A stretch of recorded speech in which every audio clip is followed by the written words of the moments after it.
যুবসাথী যে প্রোগ্রামটা আছে, যে স্কিমটা নতুন করে লঞ্চ করা হয়েছে মাধ্যমিক পাশেদের জন্য, মাধ্যমিক পাস যারা করবে 21 থেকে 40 বছর, তাদের যেমন পরিষ্কার বলা হচ্ছে যে তারা যে কোনো স্কলারশিপ পেতে পারে, সে ঐক্যশ্রী হোক, মেধাশ্রী হোক, স্মার্ট কার্ড হোক, বা শিক্ষাশ্রী হোক, বা Swami Vivekananda merit cum scholarship হোক, যতগুলো আছে সেগুলোর সাথে কোনো এফেক্ট করবে না এটা।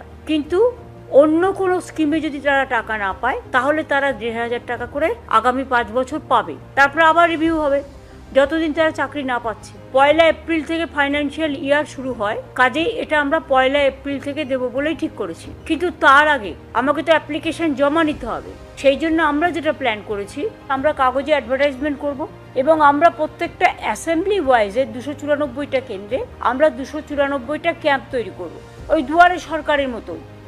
সেই ক্যাম্পে 3টে ডিপার্টমেন্ট থাকবে। একটা হচ্ছে ইউথ অ্যান্ড স্পোর্টস, যুব সাথীদের জন্য। নমস্কার বন্ধুরা, আপনারা অনেকেই জানেন যে আমাদের যিনি মুখ্যমন্ত্রী আছেন পশ্চিমবঙ্গের, তিনি ঘোষণা করেছেন যুবসাথী প্রকল্পের জন্য। এই প্রকল্পে কারা আবেদন করতে পারবেন, কবে থেকে শুরু হবে এবং কবে থেকে আপনার অ্যাকাউন্টে টাকা পাবেন এবং কারা আবেদন করতে পারবেন, এগুলো নিয়েই বলবো। তাই স্কিপ না করে সম্পূর্ণ ভিডিওটি দেখার জন্য অনুরোধ রইল। আর আমি অনির্বাণ, আমার ইউটিউব চ্যানেল রয় টেকটিক্সে আপনাদের সবাইকে স্বাগত। আগস্টের 1 তারিখ থেকে, কিন্তু সেটা আজকে ঘোষণা হয়েছে, এগিয়ে আনা হয়েছে এপ্রিলের 1 তারিখ থেকে আপনারা সেই যুবসাথী প্রকল্পের 1,500 টাকা আপনার অ্যাকাউন্টে পাবেন। এই আবেদন কবে থেকে শুরু হচ্ছে সেটা আপনাদেরকে বলবো।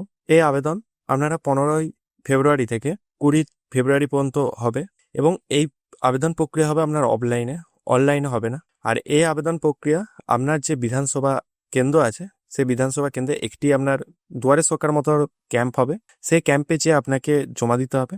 আর এই স্কিমটার জন্য কারা আবেদন করতে পারবেন, অবশ্যই কিন্তু এই স্কিমটার জন্য আপনাকে মাধ্যমিক পাস সার্টিফিকেট থাকতে হবে এবং আপনার বয়স 21 থেকে 40-এর মধ্যে হতে হবে। আর কোনো সরকারি স্কিম যদি আপনি পেয়ে থাকেন, যেমন কৃষক বন্ধু অথবা আদার্স কোনো যদি স্কিম পেয়ে থাকেন, সেই স্কিম যদি আপনি পান তাহলে এই প্রক্রিয়া আবেদন করতে পারবেন না। হ্যাঁ, যদি আপনি কোনো সরকারি স্কলারশিপ পেয়ে থাকেন সেক্ষেত্রে আপনি আবেদন করতে পারেন। আর এই অফলাইনে যে ফর্ম ফিল আপ, সেটি আপনার চলবে সকাল 10টা থেকে বিকাল 5টা পর্যন্ত। আর এই ফর্ম ফিল আপ করার জন্য আপনার ডকুমেন্টস যেগুলো প্রয়োজন পড়বে, আধার কার্ড, মাধ্যমিক পাস সার্টিফিকেট, এছাড়া ভোটার কার্ড এবং ফটো। আর এই আবেদন প্রক্রিয়া সারা হওয়ার পর থেকে আপনার 1 এপ্রিল থেকে আপনারা এই স্কিমে টাকা পেয়ে যাবেন আপনার অ্যাকাউন্টে। আর যেহেতু এটা একটা বিধানসভার মধ্যে একটি ক্যাম্প হবে, সেক্ষেত্রে ভিড় বা ফর্ম জমা দেওয়ার ভিড় প্রচুর হবে। তো বন্ধুরা, আজকে এই ছোট্ট ইনফরমেশন ভিডিওটা দেওয়া ছিল। যদি ভিডিওটা হেল্পফুল হয়ে থাকে তাহলে একটা লাইক করে দেবেন এবং চ্যানেলে নতুন হয়ে থাকলে চ্যানেলটিকে সাবস্ক্রাইব করে পাশে রাখা বেল আইকনটি প্রেস করে দেবেন এরকম নতুনত্ব ভিডিও পাওয়ার জন্য। জয় হিন্দ, বন্দে মাতরম।